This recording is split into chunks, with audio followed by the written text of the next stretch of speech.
Boston has an intellectual open-mindedness that it's held for hundreds of years and is still here in a very, very strong way. And that's a great place to start a company, especially if it's really out there, really different, really new. Another thing about Boston is I think it's kind of a no bullshit zone. I think that people here don't really spend a lot of time trying to say how great they are.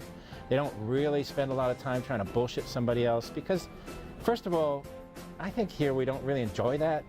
And second of all, we don't really pay much attention to it. So it's kind of like, okay, let's get to the real story. Let's talk about what's really possible. Thirdly, I think Boston is very much into making things, and especially new things.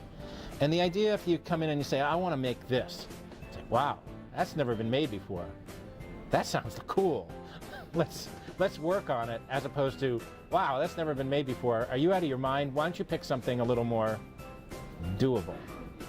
And the fourth thing is that I think that Boston is undergoing a renaissance in the technology area and in the entrepreneurship area, where in some ways it used to be sort of an old boys club and it used to be harder to get to know people.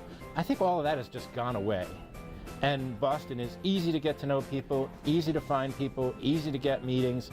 And I think that there's more angel money now than there was, and that's increasing.